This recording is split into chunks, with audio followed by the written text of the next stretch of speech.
尔科最清楚香克斯的战斗力，明确他2年前已经超越了白胡子。为了让艾斯不要去追杀黑胡子，香克斯独自一人登上莫比迪克号，释放着强大的霸王色震晕小杂兵，随后就邀请马尔科成为自己的同伴。看起来像是一句开玩笑的话，也算是对马尔科战斗力的认可。不过却遭到小马哥的无情拒绝。在召回艾斯的事情上，白胡子与香克斯没能谈妥，随后2人爆发冲突。格里芬与丛云切碰撞，释放出强大的霸王色霸气撕裂天空。白胡子船上的队长们都很担心老爹的身体，马尔科也是一脸凝重地说：“红发是不会乱来的人。”可见在他的心目中，当时的香克斯已经不输白胡子，但是香克斯不会让老爹受到伤害。2位四皇碰面的消息也传到了吴老星这里，他们并没有关注世界最强男人白胡子，反而是在意香克斯的动向，表明他拥有改变世界的力量。庆幸的是，他不会为了个人私欲行动。可见在吴老星看来，香克斯比白胡子的威胁更大。路飞在鬼岛击败世界最强生物凯多，香克斯也带着红发海贼团来到和之国。当时大将绿牛刚解决掉百兽海贼团的残兵，还想着取下路飞的脑袋找赤犬邀功。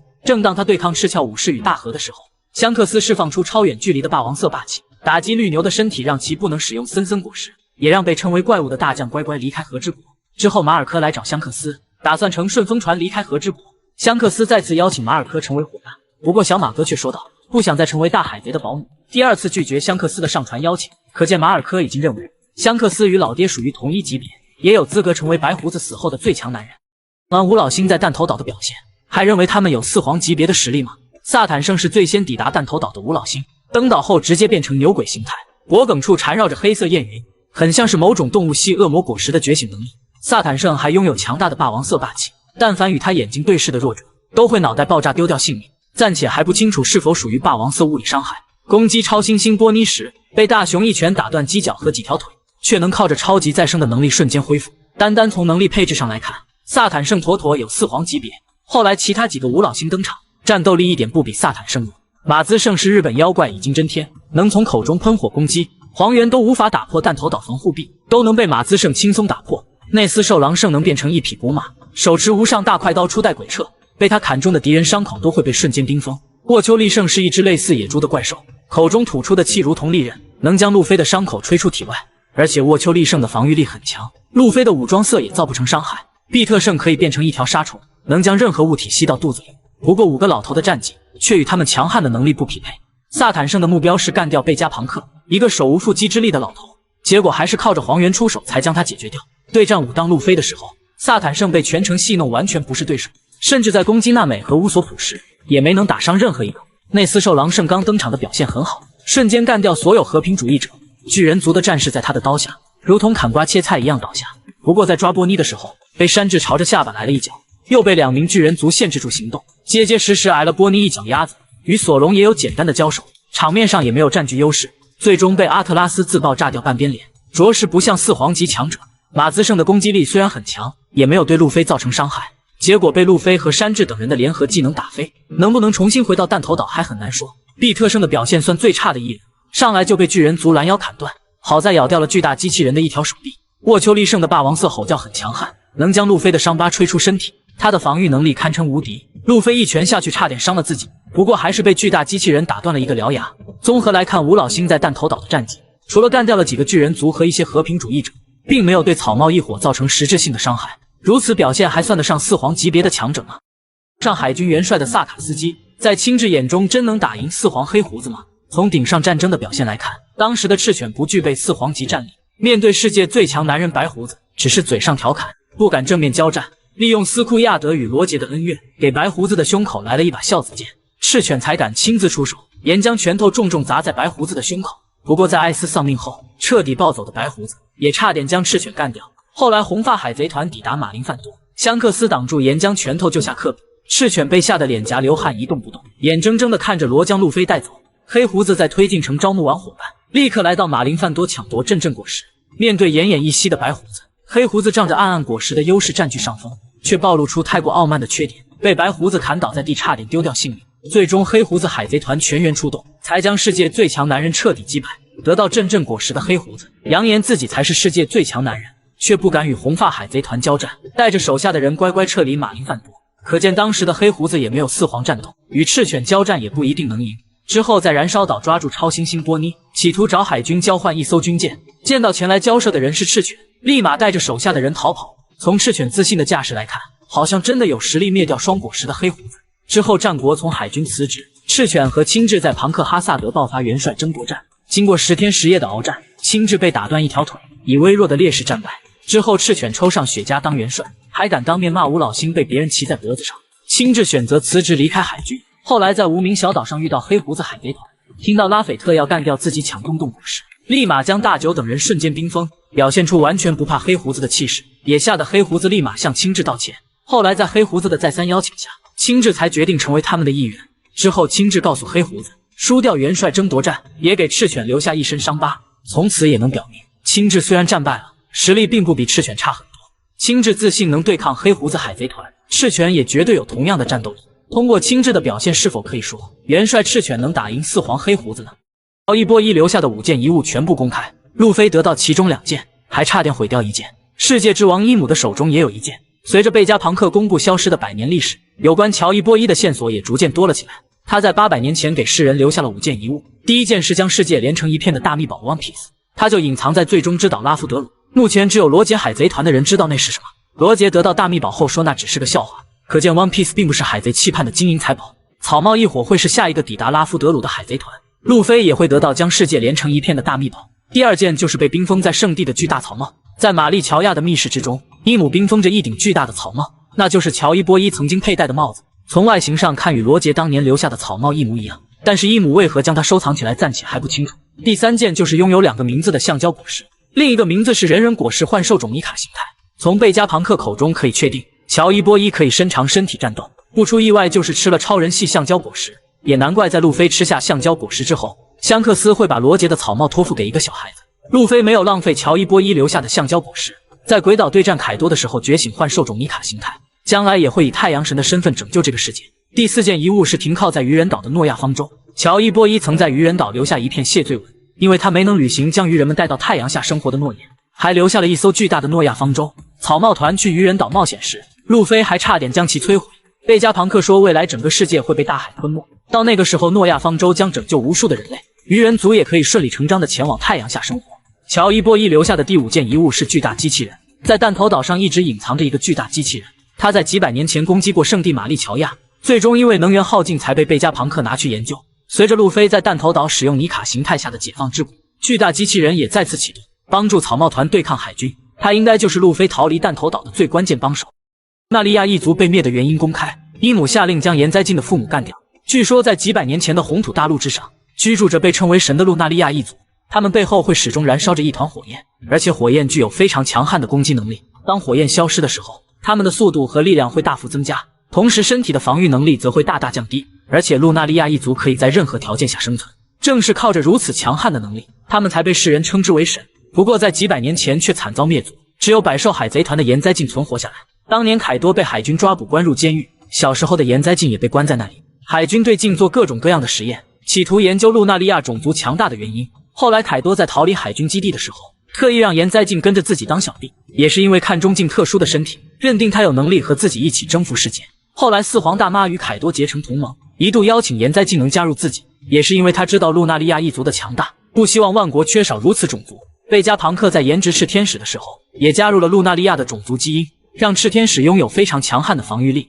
即便面对四皇也有一战之力。黑胡子在九蛇岛见到赤天使鹰眼时，也是被吓出一脸惊讶的表情，被眼前的褐色皮肤和白色头发震惊，可见他也知道曾经神族的强悍。就是如此强悍的路纳利亚一族，到底是什么力量将他们灭族的呢？其实很容易就能找到答案，就是当今的世界之王伊姆大人。贝加庞克宣布世界真相时强调，未来整个世界都会沉入大海。伊姆知晓那消失的100年历史，自然也知道这个世界的结局如何。他将路纳利亚一族赶出红土大陆，才建造了当今的圣地玛丽乔亚。吴老星在弹头表现出恐怖的战斗力，结合战力依旧是迷的神之骑士团，即便是被称之为神的路纳利亚族，也无法在他们的攻击下存活。不出意外，岩灾镜的父母就是在那场战斗中丧命。那么岩灾镜又是怎么存活下来的呢？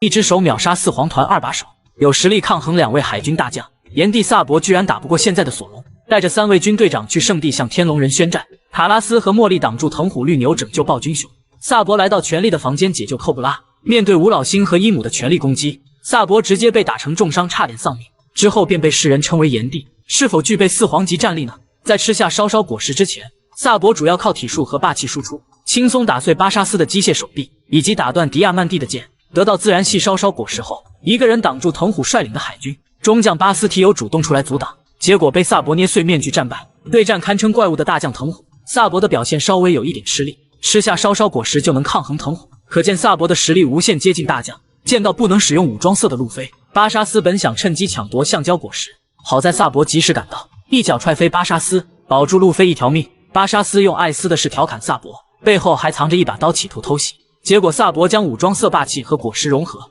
一招火焰龙王秒杀巴沙斯。唐吉诃德海贼团战败后，萨博来到居鲁士的住所，想见路飞。索隆听到有脚步声，立马拔刀准备战斗，结果被一瓶酒搞定。当时索隆刚跟着鹰眼学习2年，轻松秒杀明哥的手下皮卡。不过那时索隆还没有觉醒霸王色，对战萨博必定以惨败收场。在剧场版狂热行动中，路飞击败巴雷特后，被海军全面围堵。大将黄猿甩出一招8尺琼勾玉，结果被萨博一招火拳全部挡下。之后黄猿没有再次发动攻击，也很清楚自己无法战胜萨博。还有在剧场版黄金城中，陆琪找赤犬要来10艘军舰对付路飞，萨博一个人挡住陆琪和海军，双方爆发战斗却没分出胜负。当时陆琪没有用恶魔果实觉醒，却能把萨博打得一身狼狈，只能说当时萨博的整体实力也就和 CP0 的陆琪旗鼓相当。去弹头岛抓捕草帽一伙，陆琪先被武当路飞狠狠揍了一顿，开启猫猫果实觉醒对战索隆，起初还没有表现出任何劣势，殊不知索隆被山治一句话激怒，一招将陆琪彻底击败。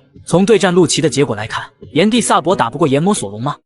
用一只手拿捏冥王雷利，踹飞最强的恶魔果实觉醒者。汉库克原来吃了幻兽种恶魔果实，在所有的王下七武海中，汉库克的赏金最低，只有8100万贝利。前海军元帅战国却强调他拥有匹敌大将的实力，还具备100万分之一的霸王色，不过没有在战斗中使用过。顶上战争开始前，中将吴蜀去九蛇岛通知汉库克，带去的海军士兵被瞬间石化，用刀刺穿手掌才避免被秒杀。吴蜀算实力比较强的中将，在马林范多差点干掉路飞，后来又得到元帅赤犬的认可，被任命为海军基地总指挥，居然被汉库克轻松秒杀，也能表明女帝是真的强悍。顶上战争开打之后，汉库克对海贼和海军无差别攻击，元帅战国用6个字评价他：那个女人很强。见到路飞空降马林范多，斯摩格立马出击抓捕老对手。当时的路飞还不会武装色霸气，被海楼石武器卡住脖颈。汉库克见到老公被人欺负，直接冲上去就是一脚，不仅踹断斯摩格的海楼石武器，还让他只敢愤怒不敢战斗。可见斯摩格自己也很清楚，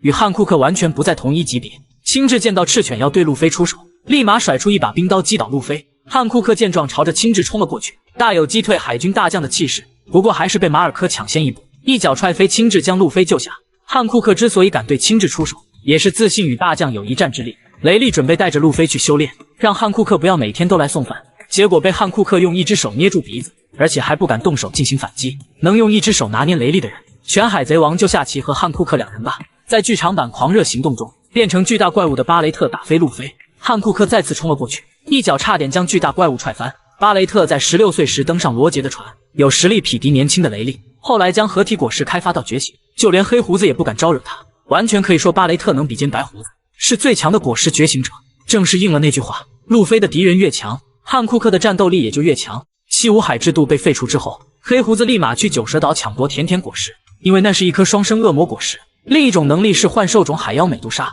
面对海军和黑胡子的侵犯，汉库克将所有小兵瞬间石化，就在攻击科比的时候，被黑胡子趁机偷袭抓住脖颈。之后黑胡子强调不敢轻易松手，没人能躲避汉库克的石化攻击，能让傲慢的黑胡子主动认怂，还不能说汉库克有大将级别吗？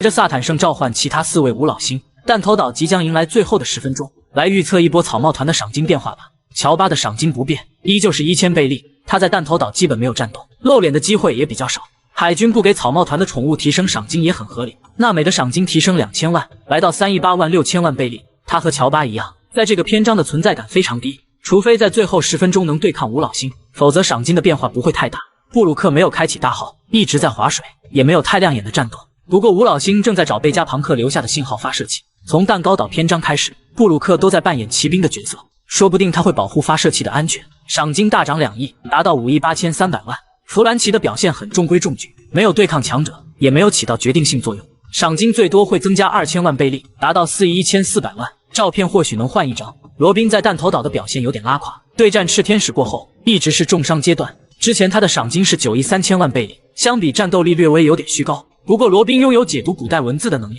赏金也会象征性的涨2000万码。乌索普在和之国的表现很一般，赏金居然能涨到5亿贝利。抵达弹头岛虽然没有对战很强的敌人，却迎来了巨人族的师傅，说不定在其他五老星抵达之后，陷入绝境的草帽团会依靠他逃走，乌索普也将成为最大的赢家。赏金暴涨3亿，达到8亿贝利。当前胜平也处在划水阶段，没有对战强大的敌人，参与感非常低，赏金的增长必然不会太高，象征性的涨2000万，达到11亿2000万贝利。山治在弹头岛可谓打了一场翻身仗，单挑赤天使胜平轻轻松松搞定，对战大将黄猿能挡住镭射光线，战斗力妥妥的又提升一个档次。他的赏金很可能会大涨到13亿1000万，达到之前奎因的水准。索隆击败了果实觉醒的卡库，也联手卡库打败了赤天使鹰眼。不过在对抗陆奇时一直处于下风，还被调侃拖同伴的后腿。弹头岛的剧情还剩下10分钟，不支持路飞击败觉醒状态下的陆奇，赏金的增长不会太高，达到13亿贝利，再次比山治低1000万。路飞的赏金绝对会大涨，全世界都知道他绑架了贝加庞克，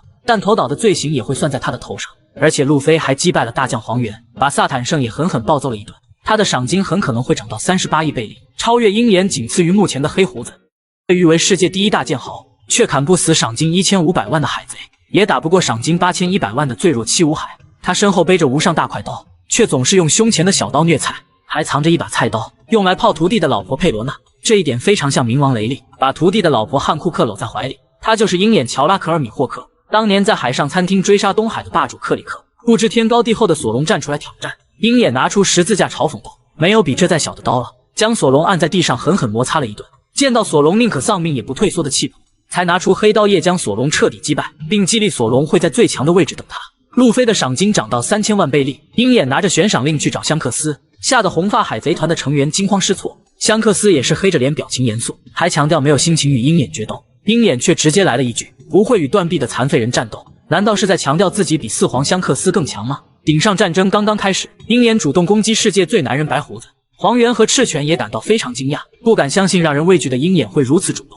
鹰眼并不是想战胜白胡子，只是想测试自己与对方的差距。黑刀叶挥出的蓝色斩击被乔兹挡下，他也只能乖乖放弃攻击，算是认定世界最强剑豪还比不过世界最强男人。见到路飞空降马林范多，鹰眼决定不给香克斯面子，提着无上大快刀叶追杀路飞。他想要看看路飞到底能走多远。陷入绝境的路飞抓住巴基当武器，朝着鹰眼就扔了过去。巴基也是非常给力，任由鹰眼砍伤1万刀，也是毫发无伤。回头还不忘扔出一颗巴基弹，完全没把所谓的最强剑豪当回事。没能斩杀赏金1500万的巴基，只能说最强斩击也不如霸王色运气。盛平本想着站出来保护路飞，结果连鹰眼的一招都没能挡住，被打飞出去，跌入大海之中。同样是七武海，差距还真是有点大。达兹波尼斯也想给路飞帮帮场子，也是没扛住鹰眼的一刀战败，还得是克洛克达尔亲自出手，拿着8100万的赏金将鹰眼挡下，直接来了一句：“老子现在很烦，你最好给我小心点。”鹰眼也是很给面子，给了老沙一个面子，直接放弃追杀路飞。在世界会议上，七武海制度被废除，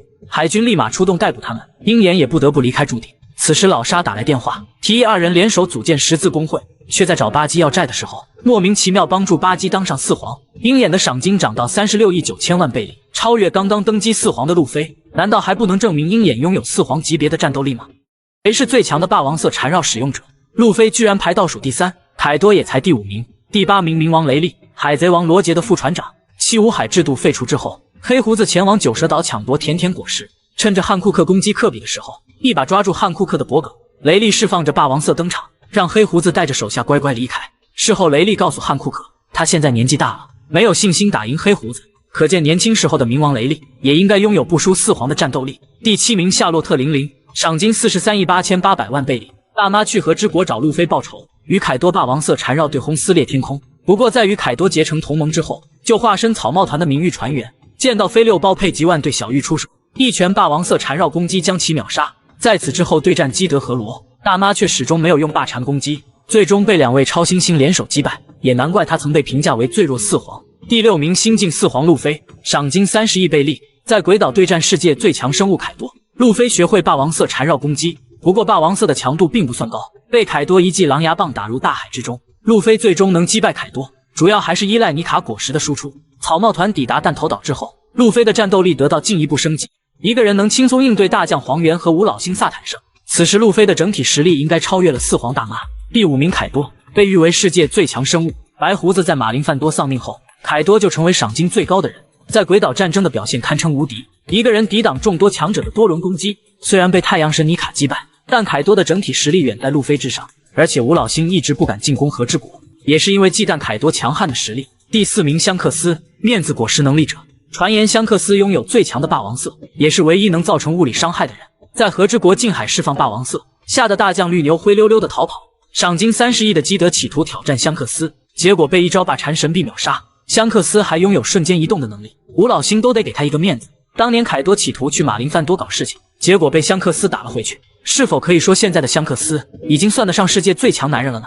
第3名爱德华纽盖特，被誉为世界最强男人。白胡子曾经与罗杰经常交战，两人霸王色缠绕对轰不分胜负。不过去马林范多救艾斯，白胡子却没有使用霸禅攻击。有人说是因为伤病缠身所致，也有人说是害怕伤及同伴。他的赏金能仅次于罗杰，足以证明他世界最强男人的实力。第2名铁拳卡普，也被世人称为海军英雄。卡普与罗杰是多年的对手，也曾将罗杰海贼团多次逼入绝境，可见他们俩的战斗力差不多，与白胡子孰强孰弱很难界定。去蜂巢岛救艾图克比，卡普一记霸禅银河冲击摧毁城镇，最终被宇之溪流偷袭重伤，惨遭黑团干部围攻，下落不明。第1名戈尔蒂罗杰，史上唯一的海贼王，说他是最强的霸禅使用者，绝对没有人会提出异议。尾田也曾不止一次公开强调，罗杰是靠强悍的实力称霸大海。当年用一招霸王色缠绕攻击神臂，轻轻松松秒杀光月玉田。不过等到路飞当上海贼王之后，战斗力能否匹敌罗杰呢？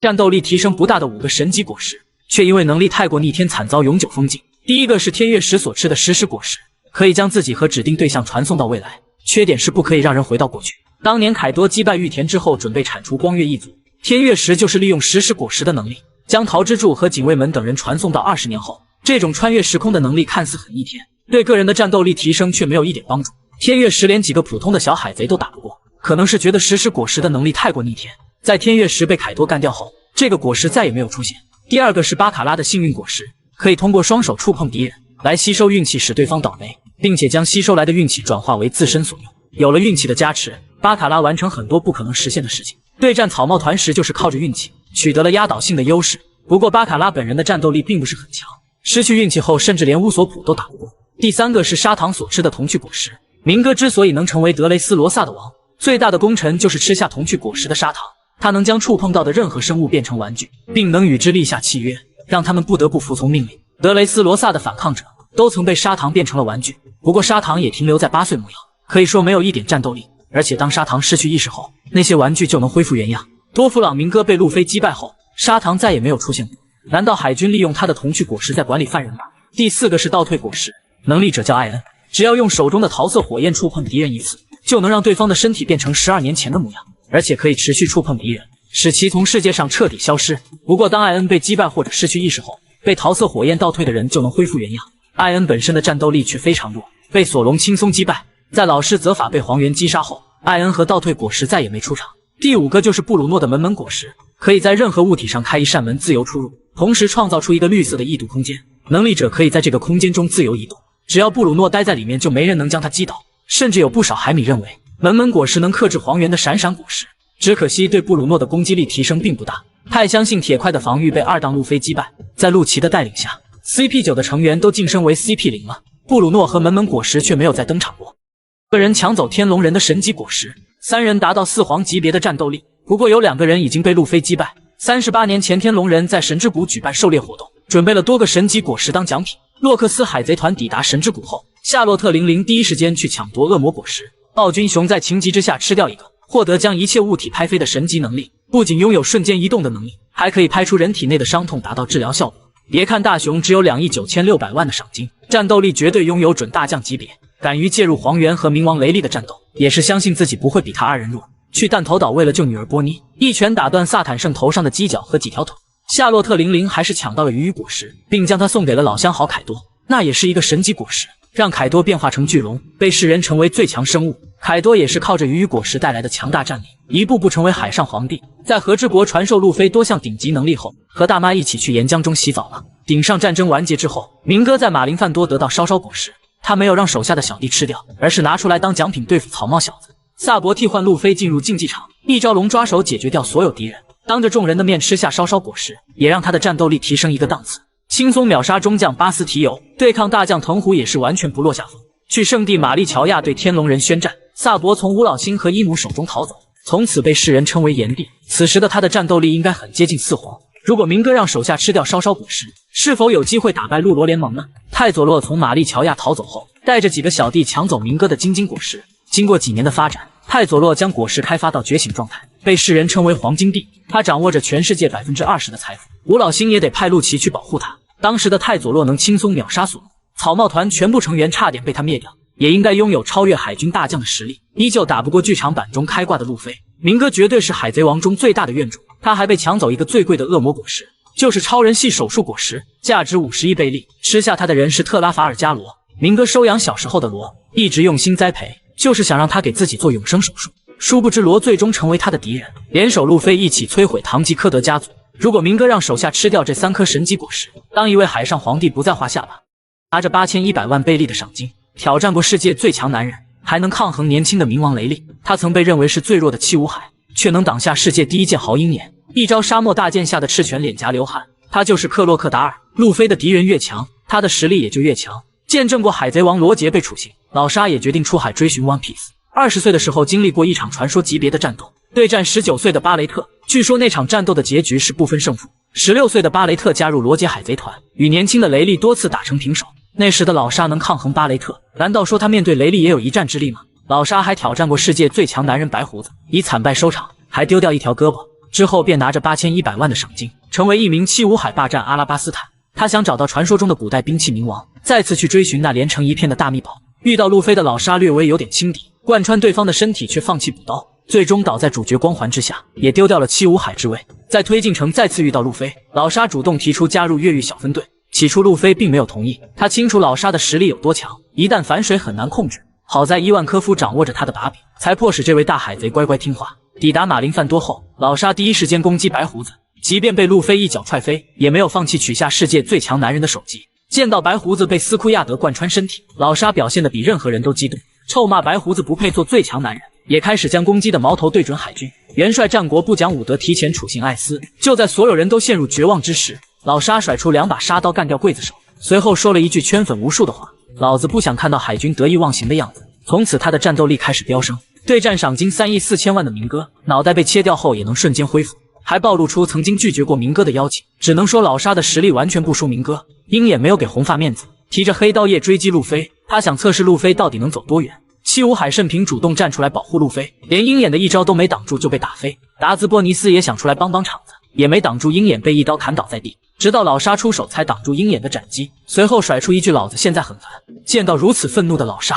鹰眼也有一些惊讶，主动放弃继续追杀路飞。赤犬用岩浆拳头干掉艾斯后，还要将路飞的命留在马林范多。又是圣平第一个站出来阻挡赤犬，却被嘲讽实力与大将差距太大。马尔科与比斯塔也出手保护路飞，忘记使用武装色没有砍伤赤犬。就在圣平抱着路飞倒地不起，赤犬准备给上最后一击的时候，老沙再次出手，一招沙漠大剑劈开赤犬身体，送走圣平和路飞，吓得马林范多战神赤犬一脸冷汗，身体久久不能用岩浆恢复。七武海制度被废除之后，老沙主动给鹰眼打去电话寻求合作，再去找巴基要债的时候，莫名其妙帮助巴基成为当今4皇之一。此时老沙成为十字工会的核心干部，赏金也涨到19亿6500万，这才配得上沙漠之王克洛克达尔的真正战斗力。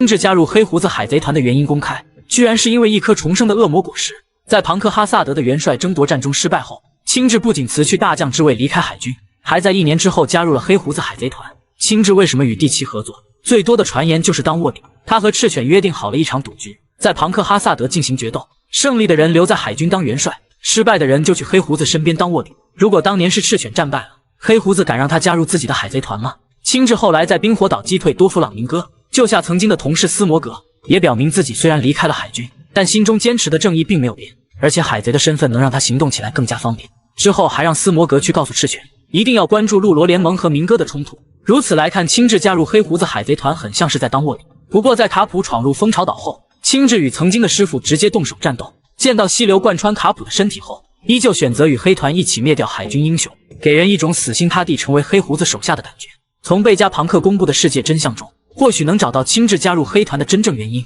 未来整个世界会被大海吞没，导致海平面上涨的原因就是地震。而且贝加庞克还强调说，地震并不是自然灾害所致，而是人为因素。目前能制造地震的人只有2个，一个就是当今世界之王伊姆，他手中的圣母烈焰能轻松毁灭岛屿，也会导致地震，迫使海平面上涨。另一个就是超人系阵阵果实，被认为拥有毁灭世界的力量。白胡子在马林范多丧命后，黑胡子从他的手中抢走阵阵果实，立马就扬言毁掉整个马林范多，却被大佛战国一巴掌拍吐血。经过了结之战的马尔科也说，得到阵阵果实的黑胡子他们无法企及，外加黑胡子拥有奇葩的身体结构，以及成为世界之王的野心，青雉并不希望世界变得民不聊生。加入黑胡子海贼团的原因，就是阻止地奇用阵阵果实破坏世界。